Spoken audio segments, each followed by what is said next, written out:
Here we are, the third and thus far most recent installment of the Dragon Age games. I don't say final because I'm holding out hope that they will make a Dragon Age 4. BioWare, if you're watching this, and I don't know why you would be, please make a Dragon Age 4. After the kind of cliffhanger ending from Dragon Age 2, fans couldn't wait for the next installment of this fantasy adventure series. Dragon Age Inquisition was first announced on May 19th, 2011, just a few days after the release of Dragon Age 2. The game was then scheduled to be released in the fourth quarter of 2013, but fate would intervene and Inquisition would be pushed back to be released November 18th, 2014. Maybe they learned from rushing development on Dragon Age 2, but maybe they just had other games in development that needed the attention. One way or another, this really did help this game. This was the first of the Dragon Age games to be made available on the next generation of consoles, meaning PlayStation 4 and Xbox One. If you watched my previous reviews of Dragon Age Origins and Dragon Age 2, you probably noticed that I play the Xbox 360 version of these games. Given how these games allow you to import the save files with your important choices from the previous games, there was no way I wasn't going to buy the Inquisition game for anything other than the Xbox 360.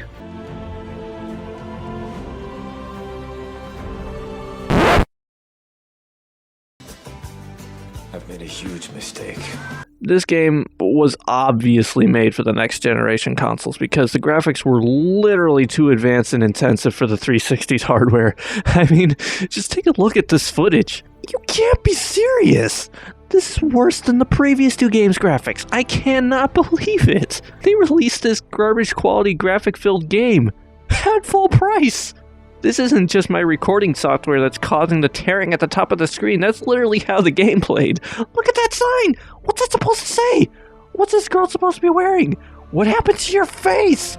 Bushes are blobs, trees are blobs, people are blobs. This game was obviously not designed for the 360's hardware. But I suffered through it. Even the part with creepy sex doll Liliana. Oh gosh. Okay, here's the hook. I've been saying this wasn't designed for Xbox 360, and I'm assuming the PlayStation 3 as well. But now, let's take a look at some of the footage from the PlayStation 4 version of this game.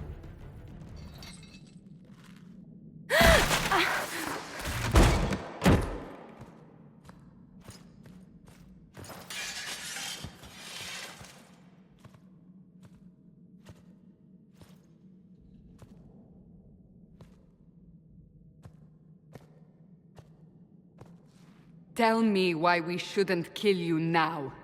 The Conclave is destroyed. Everyone who attended is dead, except for you. It's beautiful. I wish I had been recording my reactions seeing the PlayStation version for the first time. This skin preset has freckles? There are bushes here? Harding has a scar? Look at the banner! The banner has a symbol on it! Morgan's wearing a bra? When viewed in the correct format, the graphics in this game are truly spectacular. There's something so realistic and so pure about the way it looks, especially when you compare what characters from the previous games look like now. It's kind of amazing. I honestly don't quite understand why they released the game on the previous gen consoles. Remember I said I got the 360 version so I can import my previous game's save files? Yeah, you can't do that. I had to get an Xbox Live account just so I could play this game without the default story. Why did I need a Live account? Because now it doesn't import your storyline from the previous game. Instead, it pulls information from Dragon Age Keep, a website that showcases all major choices you could make in the previous games and allows you to recreate your personal storyline to be imported into Inquisition. I was annoyed with this idea at the time, but to be fair, looking back on it, this actually makes a lot of sense and is extremely helpful when I did make the transition from the Xbox to the PlayStation. Now that I've gotten that rant out of the way, let's talk about the story. So 10 years after the events of Origins, and 4 years after the events of Dragon Age 2, the Mage Rebellion is in full swing. Not only have the mages rebelled as a result of Anders' actions at the end of Dragon Age 2, but now the Templars have also rebelled from the Chantry to hunt the mages. Divine Justinia calls a conclave in an attempt to end the chaos across Status. Disaster strikes when the sky rips open and the conclave explodes and you are the only survivor. You wake up and are confronted by Liliana from the first game and Cassandra from the second, and they inform you that you survived with a mysterious mark on your hand that has the ability to close the rifts in the sky. Oh, and the hole in the sky is literally pouring out demons. Like, all the demons. Like, holy gosh dang, there's so many demons. After closing the rift, but not being able to seal it completely, you are hailed as a hero by Leliana and Cassandra, but the Chantry renounces you all as heretics and refuse to help you close the rift. Cassandra responds by declaring the Inquisition of old reinstated. The Inquisition will stand against the chaos and find a way to seal the rift once and for all. In Act 1 of the game, you as the Herald go across both Ferelden and, for the first time in the series, Orlais, to spread the word and recruit forces to combat the demons.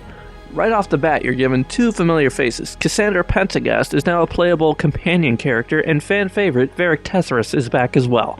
You'll also meet Solus, an apostate elf with a deep understanding of all things Fade and demons. Like, it's a little creepy how much he knows about demons. Like, why does he look like Nosferatu? You also meet sex appeal character Vivienne, crazy elf Sarah, Grey Warden but actually is con artist Blackwell, Kunari Tank the Iron Bull, Teventer Magister Dorian Pavas, and Cole the friendly but forgettable ghost.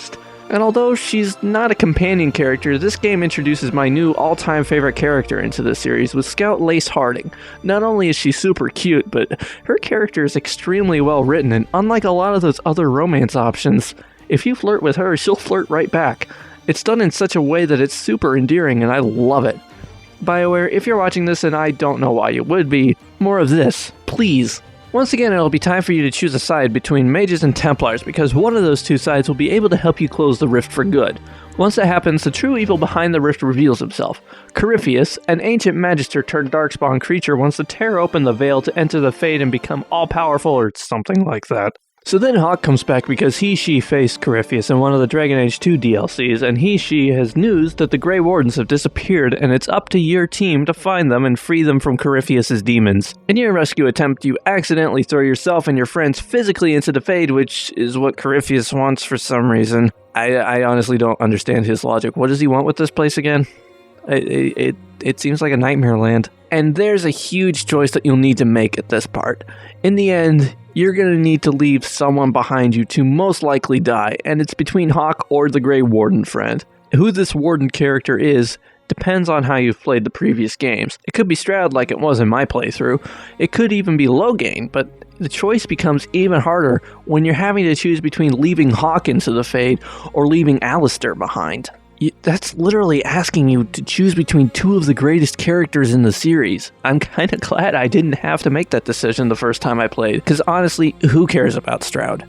Stroud, yeah? Lost a serious mustache there. Next on your list is the Winter Palace in Orlais. Corypheus is planning to assassinate Empress Selene, and it's up to you to save her or not. I mean, once again, they build up a situation where it ultimately doesn't matter what side you choose, because in one way or another, you get the same result, just with a different person ruling.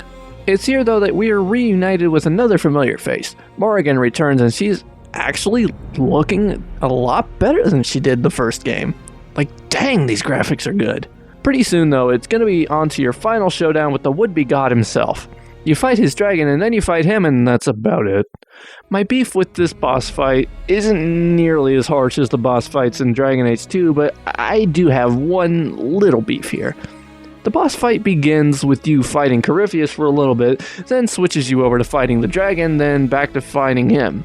The problem with this formula is that the dragon is a lot harder to fight than he is, so once you've beaten the dragon, it's like nothing to fight Corypheus again. It's just kind of an imbalanced system.